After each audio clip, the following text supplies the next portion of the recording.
Hello बच्चों, good morning. कैसे हैं आप लोग? उम्मीद है कि सब लोग स्वस्थ होंगे और अपने माता पिता के साथ, अपने परिवार के साथ सभी एंजॉय कर रहे होंगे। तो आज से हमारा नए सेशन का कक्षा 8 का पाठ 1 मेरा देश महान बने से हम अपनी पढ़ाई स्टार्ट करने वाले हैं। उसके पहले हम ये देख लेते हैं कि आज से जो सेशन स्टार्ट हो रहा है उसमें आप सभी जुड़ जाएं, क्योंकि कुछ बच्चे तो 2-5 पार्ट हो जाते हैं, उसके बाद तक भी उनको पता नहीं चलता है कि पढ़ाई शुरू हो चुकी है ऑनलाइन। तो आप लोगों के जो भी मित्र हैं, जो भी सहयोगी हैं और जो भी जिनसे भी आपका संपर्क रहता है, फ़ोन पे बात होती है, उनको बताएं कि पढ़ाई स्टार्ट हो गई है और वो अपने आप को जोड़ें इससे, लिंक से।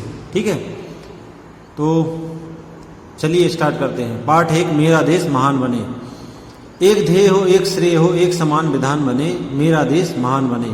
एक देश हो, एक वेश हो, प्राणवान हो, सदुद्देश्य हो। एक ध्येय हो निज गुरुता का, एक हिमालय सी उठान हो। मरण एक हो, वर्ण एक हो, जीवन एक समान बने, मेरा देश महान बने। इस तरह पाठ 1 जो कि एक कविता है, इसके कवि हैं उदय शंकर भट्ट। तो किसी भी कविता को शुरू करने के पहले, उसका अर्थ जानने के पहले हम संदर्भ और प्रसंग पर चर्चा करते हैं। तो इस पाठ का संदर्भ कुछ इस तरह होगा कि प्रस्तुत कविता हमारी पाठ्य पुस्तक सुगम भारती के पाठ 1 मेरा देश महान बने से ली गई है। इसके कवि श्री उदय शंकर भट्ट जी हैं। ये हो गया हमारा संदर्भ। इसका प्रसंग कुछ इस तरह रहेगा कि प्रस्तुत कविता में, प्रस्तुत पंक्तियों में कवि ने अपने देश को महान बनाने के भाव को व्यक्त किया है। प्रस्तुत पंक्तियों में कवि ने अपने देश को महान बनाने के भाव को व्यक्त किया है। एक स्टार्ट करते हैं अब इसकी व्याख्या। तो मैं 1 या 2 लाइन पढ़ूंगा और उसका हिंदी अर्थ बताऊंगा। एक ध्येय हो, एक श्रेय हो, एक समान विधान बने। कवि कहता है कि हमारा देश महान तभी बन सकता है जब सभी देशवासियों का एकमात्र यही उद्देश्य हो कि हमारा देश महान बने। एक श्रेय हो, इसी मंगल भावना के, श्रेय मतलब मंगल, इसी मंगल भावना के साथ हम सब काम करें, अपने देश को महान बनाने के लिए हम सभी कार्य करें। एक समान विधान बने, और देश को महान बनाने के लिए शासन विधान भी सब पर समान रूप से लागू हो।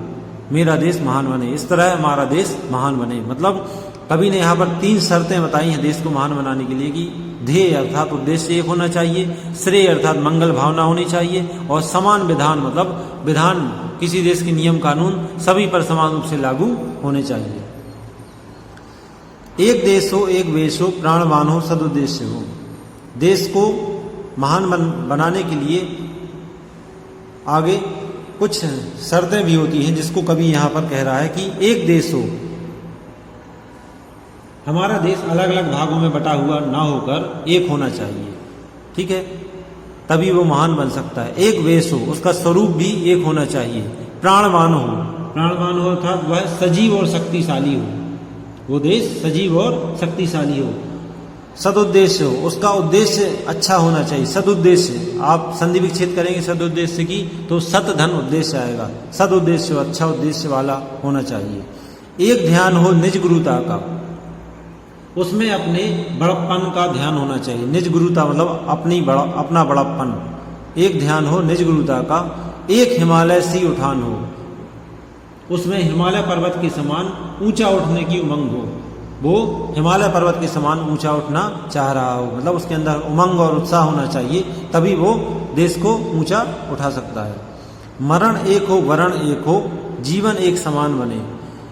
देश को महान बनाने के लिए एक समान मरण और वर्ण वाला जीवन होना चाहिए। अर्थात यदि आपका संकल्प देश को महान बनाने का है तो आपको उस तरह के कर्म भी करने पड़ेंगे, उस तरह का कार्य भी करना पड़ेगा, उस रास्ते पर भी चलना पड़ेगा जो देश को महान बना सके। अर्थात एक समान मरण और वर्ण वाला जीवन होना चाहिए। मेरा देश महान बने, इस तरह मेरा देश महान बने। सिंहों से लड़ने वाले हों, अवसर पर अड़ने वाले हों। अपने देश को महान बनाने के लिए कभी आगे कहता है कि उस देश के देशवासियों को चाहिए कि वे सिंहों के समान, शेर के समान लड़ने वाले हों, अर्थात वीरता प्रदर्शित करने वाले हों, अवसर पर अड़ने वाले हों। जब कभी आवश्यकता पड़े तो आवश्यकता पड़ने पर वे अपने संकल्प को पूरा करने के लिए अड़ने वाले हों, अर्थात जब उनको आवश्यकता पड़े तो जो संकल्प लिया उन्होंने उसके लिए वो अड़ सकें, इस तरह का व्यक्तित्व हो, इस तरह की उनकी प्रतिज्ञा होनी चाहिए। हंसते हंसते मौत मसल कर आसमान चढ़ने वाले हों। आगे कवि कहता है कि वे खुशी खुशी मौत को भी मात देकर अपने आसमानी उत्साह से आगे बढ़ने वाले हों, अर्थात जो उनका अदम्य उत्साह है उसको, उस उत्साह के सामने यदि मौत भी आ जाए तो उसको भी मसल कर वो अपने संकल्प पथ पर अर्थात अपने कर्तव्य पथ पर आगे बढ़ते जाएं, ऐसी भावना उनके अंदर होनी चाहिए। इस प्रकार वे अपने शत्रुओं के लिए वज्र बने, दुश्मन को प्रिय को फूलों की मुस्कान बने। अपने कर्तव्य पथ पर आगे बढ़ते हुए यदि उनके सामने उनका कोई दुश्मन या शत्रु आ जाए तो उसके लिए वो वज्र के समान, वज्र मतलब होता कठोर, तो कठोर बन जाए। प्रिय को फूलों की मुस्कान बने और अपने प्रियों के लिए वो फूलों की तरह मुस्कुराते रहें, और अपने प्रियों के लिए वो फूलों की तरह मुस्कुराते रहें। ऐसे ही अद्भुत वीरों से मेरा देश महान बने, और इस तरह अद्भुत वीरों से, ऐसी वीरता भरे लोगों से मेरा देश महान बने। उठें देश के लिए उठें हम, जिए देश के लिए जिए हम। यहाँ पर कवि ने अपने देश को महान बनाने के लिए देशवासियों को अपना सब कुछ त्याग बलिदान करने की सीख देते हुए कहा है कि उठें देश के लिए उठें हम। कवि कहता है कि उठो और देश को महान बनाने के लिए आगे बढ़ो, संकल्प लो और उस संकल्प पथ पर हमेशा तत्पर रहो, आगे बढ़ते चलो। जिए देश के लिए जिए हम जिए तो केवल अपने देश के लिए ही जिए। कवि कहता है कि यदि जो हमारा जीवन है वो अपने देश हित के लिए ही हो, ऐसा जीवन हम बनाएं। गले देश के लिए गले हम, गले मतलब मिटें, हम यदि मिट भी जाएं तो अपने देश के लिए ही मिटें, अर्थात हम गलें तो देश के लिए ही गलें। मरें देश के लिए मरें हम मरें तो केवल अपने देश हित के लिए ही मरें। यदि हमारा जीवन भी जो जीवन रूपी बलिदान है यदि वो हमें देना पड़े तो वो हमारे देश हित के लिए ही हो, इस बात का हमें ध्यान रखना चाहिए। तन में मन में यही ध्यान हो, भारत महिमावान बने। हमारे तन और मन में यही ध्यान होना चाहिए कि जो हमारा भारत देश है वो महिमावान बने, उसका पूरे संसार में गुणगान किया जाए और उसकी महिमा गाई जाए। ऐसा संकल्प हमारे तन और मन, तन में मन में यही ध्यान हो, अर्थात तन और मन दोनों में ऐसा ही संकल्प होना चाहिए कि हमारा देश महिमावान बने, मेरा देश महान बने, इस प्रकार हमारा देश महान बने।